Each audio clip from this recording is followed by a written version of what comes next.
প্রত্যেক দিন ডাইল ভাজি আলুর ভর্তা খাইতে ভাল লাগে না, তুমি আমার জন্য মাছ মাংস নিয়ে আইতে পারো না? মাছ মাংস কই পামুরে মা, আমার যা খাইতে দেয় তাই আমি তোর জন্য নিয়ে আসি। মা জানো, সাদিয়া গো বাড়িতে আজকে মাংস রান্না করছে, হাইরে সেন বার হইছে, আমার না খুব মাংস খাবার মনে হইছে। তোর মাংস খাবার মনে হইছে? আচ্ছা ঠিক আছে, কালকে তোরে মাংস আইনা খাওয়া মনি, আজকে এগুলা দিয়ে খাইনি। আচ্ছা ঠিক আছে মা, আমারে খাওয়াই দাও তুমি। আপা, সব কাজ কাম করা আমার হয়ে গেছে। টেবিলটা যে তোকে পরিষ্কার করতে বলছিলাম, করছিলি? আপা করছি, রান্না বান্নাও হয়ে গেছে। আচ্ছা তুই তাহলে এখন বাড়িতে যা। আপা, রান্না করা তো হয়েছে, আমার এক টুকরা মাংস দিবেন। কি জন্যে?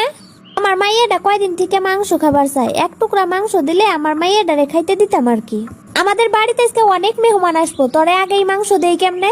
এক টুকরা দেন না আপা, মাইয়াটারে খাওয়া মুনি।